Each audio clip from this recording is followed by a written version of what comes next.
Hi, and welcome to Fairview Range Focus. I'm David Hall, Vice President of Business Development for Fairview Range.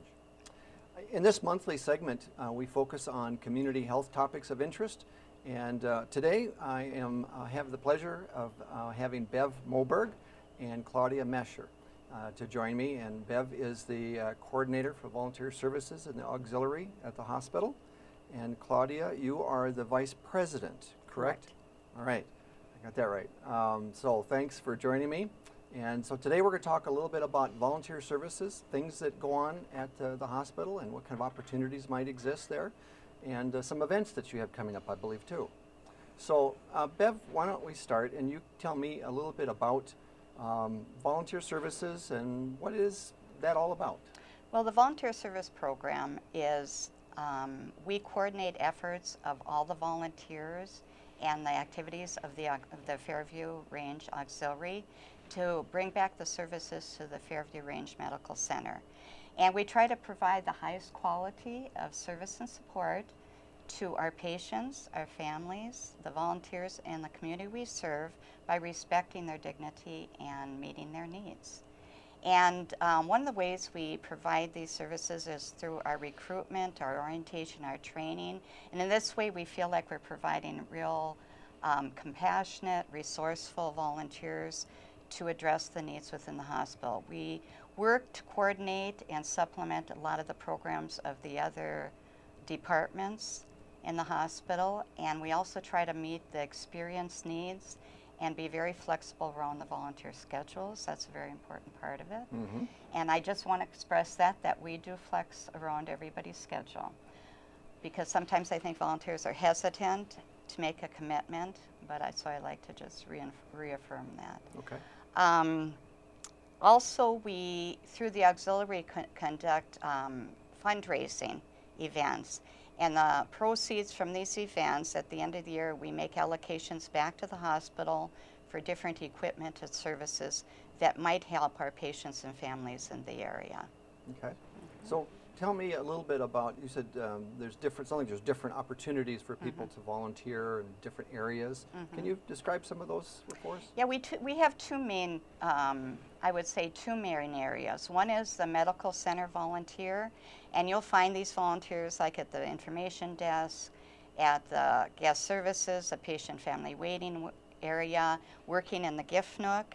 And the purpose of this is really to bring, I would say, a quality of friendly, compassionate front for the patients that come in. Often people coming in for medical services may be anxious or fearful, and I just think that the volunteers kind of bring that friendly face and also a listening ear to find out what their needs might be. Often they escort people around the hospital to different areas, make sure they're comfortable where they are, serve them coffee, that sort of thing. Okay. And how many volunteers do you have currently, I mean, approximately? Well, currently we run around 200, give or take some. There's some that are always coming on and some that are moving out of the area. We have people ranging from 18 years of age and older. We contribute about 15,000 service hours to the medical center each year. Wow. And we have a timekeeper that tracks that, so it kind of gives us an idea of how many service hours volunteers really put in. I can't think of anything else for that.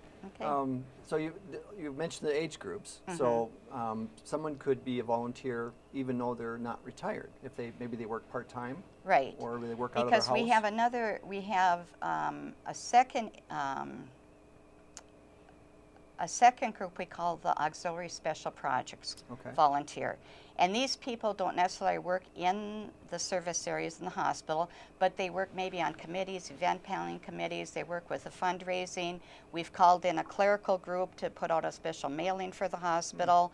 And so this volunteer can really be anybody. You can have a job, you can work around those hours. It's a way for people to kind of take an interest they may have or some talents that they want to contribute to the community. Okay. So, I mean, if as a everyone comes with different skills and different talents.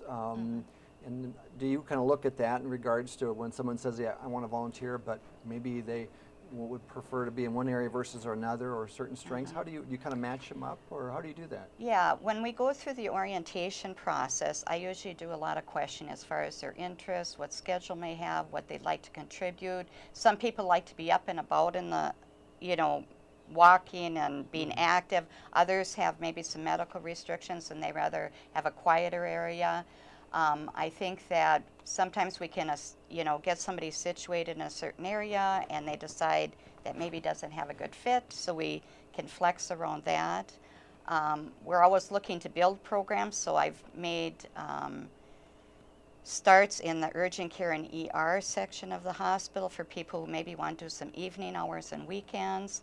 So we try to maintain a program that will meet the volunteer needs of the community. Nice. Good.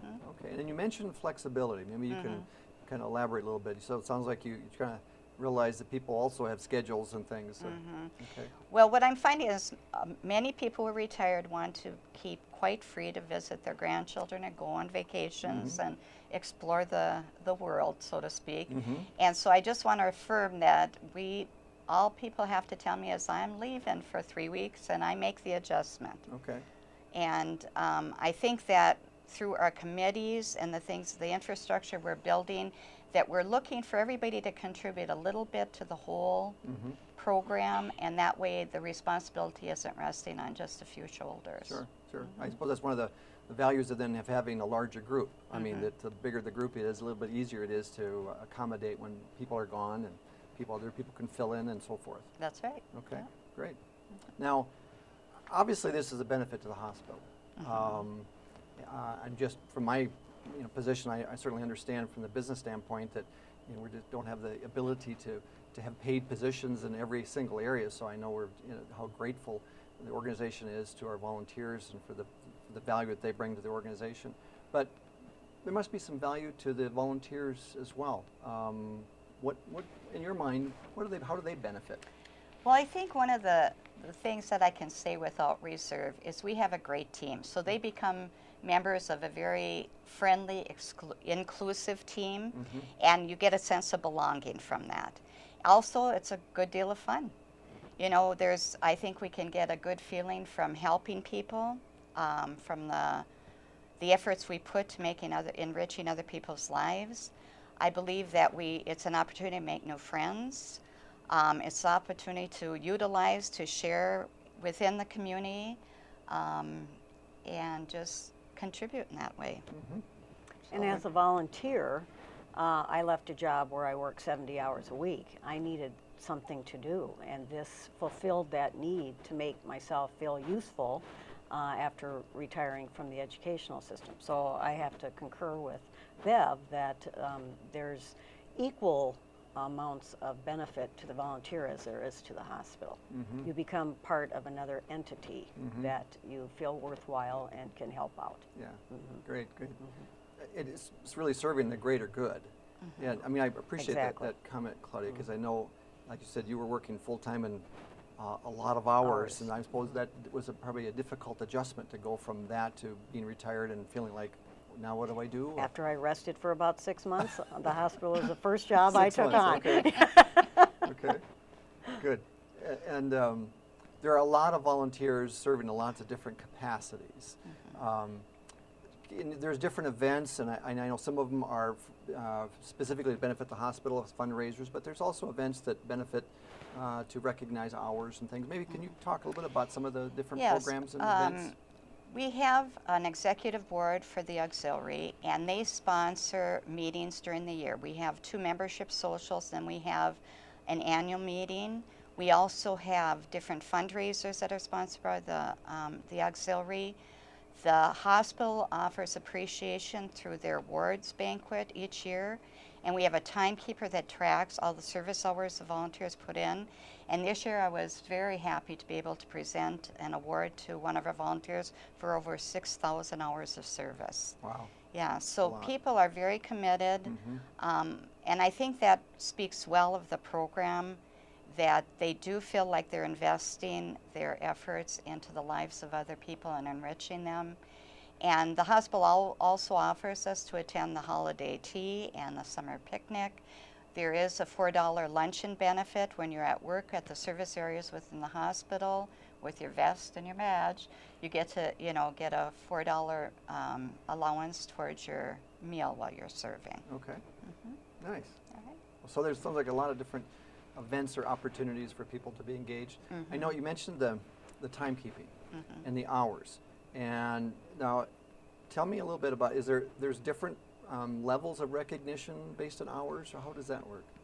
We start with a pin and then a service hour bar of 100 hours. Okay. And then we give one at 500 hours and 1,000 hours and 1,500 hours and 22,000 hours. And it kind of goes on like 500-hour increments from that time. Okay. And is many that- of our volunteers have volunteered, some of them for 20 years. Wow. So once they're there, they really enjoy the service. So what's the most that you can think of as far as hours approximately? As far as I know, was 7,500 hours. 7,500. Mhm. Okay. That's a lot of time. Mhm. Okay. Wow. That's a Yeah. lot. All right. Claudia, tell me a little bit about some of the activities or some of the roles that you serve. Now, you said, I think in introduction, you're the vice president. Correct. Correct? I'm the So vice president. maybe you could describe a little bit about what that role is, the vice president, as well as just some of your other roles that you Well, serve. I first became involved working at the Gift Nook, and I did that for a couple of years. And then they asked me to do this leadership role as the vice president, which is a 2-year term, and then you automatically get that president's job. So the next 2 years after this one will be as the president. My role as the vice president mainly is the bazaar. That is the main function. So that's a 2-year commitment. Mm-hmm. And our bazaar this year will be October 15th. And my role is to find chair people to do the different booths that we have. We have a luncheon, we have a bakery, we have a boutique, and we have silent auctions, as well as a raffle. And our raffle this year will be things like an iPad, Twins tickets, and other things that we generate from the community. Okay. So my role is now starting to be very busy as August is here, and the bazaar will be in October. Okay. You said October 15th. October 15th, Tuesday. Okay, and that's at the hospital? That is at the hospital on the 2nd floor. Okay. And raffle tickets will begin to be available in September. And people have always been very generous about getting those and supporting the hospital. So. Okay. So the goal of the bazaar is to raise money, eh? To raise money, which Okay. we then go back into the hospital. Okay. So people who have had a baby might have benefited from the fetal monitor, or the striker beds that people have used, or the warming blankets. So it's things we like to see the patients actually use. So the money goes directly back into patient services and care, Okay. which gets our members excited about Sure. the different fundraisers then. Now, so the bazaar and other events are open to the public? You don't have to be Absolutely. a volunteer? Absolutely. Okay. And the general public can certainly donate any craft items that they make, knitting projects. If they love to bake, don't have anyone to bake for, we'll take their baked goods that day. And businesses are always very generous about donating things to our silent auction. Okay. So we've So been very blessed. tell me about the silent auction. How does The that silent work? auction is baskets that are made up with a variety of different things that people walk through and give a monetary donation, and then someone comes along and says, I want it for a little bit more, and then someone has to come back and say, I really want it, so I'm going to Okay. give a little bit more. And so it's you just put a number down. Okay. So you don't actually bid on it per se, I mean, Correct. verbally, I mean, you're Right. writing it down. And, okay. So I would bet some items that are really popular, people kind of hover around those, or they Absolutely. don't want to get too far? Well, or- we get a lot of variety. So Okay. last year we had a few movie posters. Those were very popular. We had a giant Viking chair, blanket, anything you would need for a Viking party. So just things like that that people can actually use. Okay. Sounds like a lot of fun. So are all the volunteers involved in that event, in the bazaar, or? As many as would like to be, because it requires a lot of help. So that's not an issue, because we usually have a lot of volunteers there. They look forward to the annual bazaar. Okay. So the members serve an important